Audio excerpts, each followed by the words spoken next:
देखिए हमारी आरंभ है प्रचंड है, वो आरंभ जहां से होगा वो आपने दिखाया, लेकिन प्रचंड होते हुए जिस अंतिम पॉइंट पर आकर के खत्म होगा वहां पे भी तैयारियां जोश सब है। मैं एक बड़ी अच्छी तस्वीर आपको दिखाती हूँ। देखिए रंगोली बनाई जा रही है, जो अनिल सोनी जी है जो मथुरा से आए हैं। अनिल जी, मैं देख रही हूँ आप मोदी जी की पूरी एक रंगोली तैयार कर रहे हैं स्वागत के लिए। हाँ, ये स्वागत के लिए उनके, और एक कलाकार होने के नाते भी हमारे अंदर से वो भावना आती है, इसलिए मैं भी उनकी रंगोली बना रहा हूँ। तो मथुरा से आए आप? जी, मथुरा से आया हूँ। बना क्या रहे हैं मोदी जी की जो ये रंगोली है, इसमें आप दर्शाने की क्या कोशिश कर रहे हैं? उनका एक अभिवादन है आने वाले इलेक्शन के प्रति जनता के लिए, क्योंकि उनके आशीर्वाद के बिना कोई भी कार्य पूर्ण नहीं होगा। इसलिए उनकी रैली भी आज है गाजियाबाद में, जो मयंक जी के उपाध्यक्ष जी हो जो जिला के, तो उनका अभिवादन का चित्र मैंने बनाया है। अभिवादन का चित्र। अच्छा, आपके पीछे मैं देख रही हूँ मोदी जी की माँ उनको आशीर्वाद देती हैं, वो वाली तस्वीरें भी आपने बनाई है? हाँ, आज ये सुबह बनाई है 2 से ढाई घंटे में, क्योंकि माँ का आशीर्वाद माना जाता है, भगवान स्वरूप आशीर्वाद होता है, तो उन्होंने भी आशीर्वाद दे रखा है कि आप इस बार 400 पार। यहाँ के जो लोग हैं वो खुद कह रहे हैं 400 पार, लेकिन मैं अब आपको एक और तस्वीर दिखाती हूँ। जो यहाँ पर बैंड है वो भी किस तरह से लगाया गया है, जो लोग यहाँ पर मौजूद हैं उनकी अपनी एक तरह से भावनाएं हैं, वो मैं आपको दिखाऊंगी। देखिए हर तरफ आप देख रहे हैं, हर जगह फूलों से जगहों को सजावट की गई है। ये चूंकि आप समझिए कमर्शियल एरिया है, यहाँ दुकानें भी है, लेकिन हर दुकान में किस तरह से सजावट की गई है। बैंड भी तैयार है। कौन सी धुन बजाएंगे जब मोदी जी आएंगे? हाँ जी, बजा के दिखाइए। चलो जी बजाओ तुम।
है चुनावी मैदान में, आपको लगता है कोई चुनौती होगी बीजेपी? बिल्कुल भी नहीं।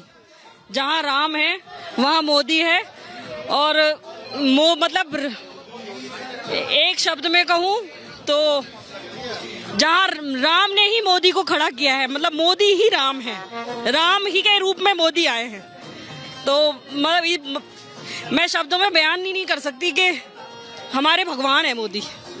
ये मोदी जी के इंतजार में ये लोग खड़े हैं, प्रधानमंत्री के इंतजार में। जरा मैं एक मंच आपको दिखा देती हूँ। देखिए ये मंच बाकायदा तैयार किया गया है, जब प्रधानमंत्री आएंगे यहाँ पर, और ये देखिए इसी मंच में एक तरह से जो जब कार्यक्रम खत्म होगा तो यहीं पर स्वागत कार्यक्रम होगा। और ये स्वागत कार्यक्रम देखिए, जो स्टेज है इस वक्त देख रहे हैं आप किस तरह से तैयार है बाकायदा। अगर आप देख रहे हैं लगातार मेरी सहयोगी श्वेता त्रिपाठी आप तक पहुंचा रही है, और आप देख रहे हैं कि किस तरह से स्वागत की वहां पर जो खासी तैयारी है वो दरअसल की गई है। बैंड्स मंगवाए गए हैं, रंगोली बनाई जा रही है, और मोदी जी की वो तस्वीर भी आपने देखी जो रंगोली से उकेरी गई है। लेकिन इस वक्त हम सीधे रुख करते हैं अजमेर का, जहां पर प्रधानमंत्री नरेंद्र मोदी इस वक्त संबोधित कर रहे हैं।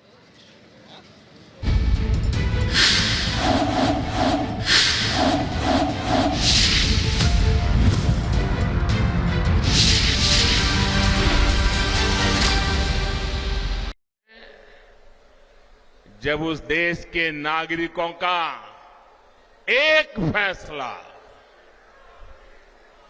अगले सैकड़ों वर्षों का भविष्य तय करता है। 2024 का ये चुनाव ऐसा ही बड़ा अवसर है। ये कोई सामान्य चुनाव नहीं है।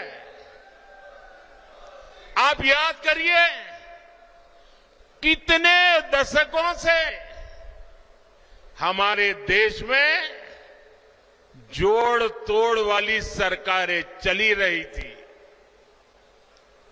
गठबंधन की मजबूरियां, हर किसी के अपने स्वार्थ, इस सब में देश का हित पीछे छूट गए थे। कांग्रेस के समय में गांव, गरीब, किसान, मजदूर, महिलाएं, युवाओं, इनका जीना मुश्किल हो गया था।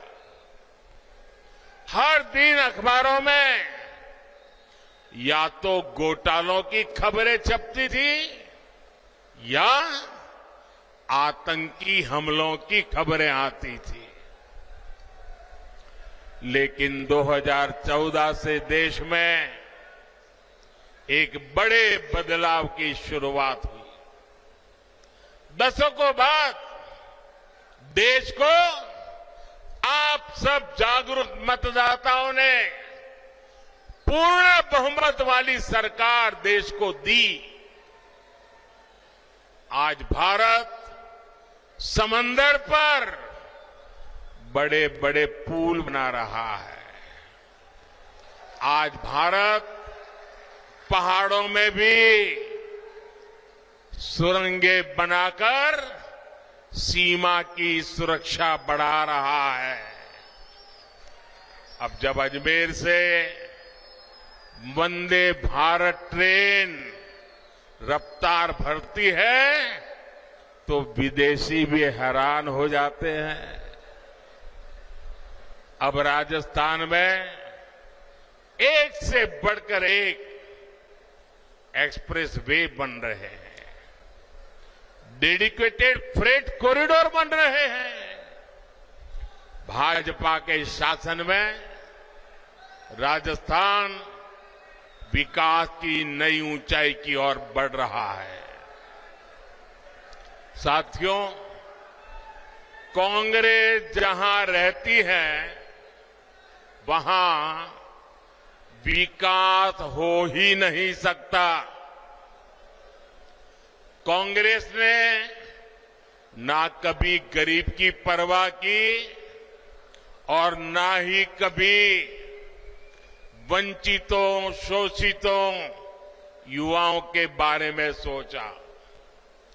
कांग्रेस के लिए यही कहा जा सकता है, एक तो करेला, दूसरे नीम चढ़ा। एक तो परिवारवादी पार्टी और दूसरा उतना ही भ्रष्टाचारी पार्टी।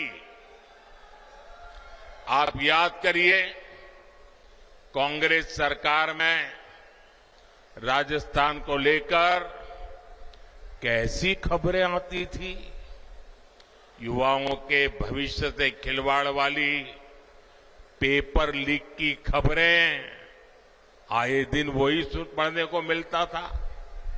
अपराधियों और माफियाओं के बेलगाम अपराध की खबरें, बेटियों के साथ अत्याचार की खबरें, पानी की विकराल होती समस्या की खबरें, कांग्रेस सरकार में लूट की हिस्सेदारी को लेकर सिर फुटव्वल की खबरें आया करती थी।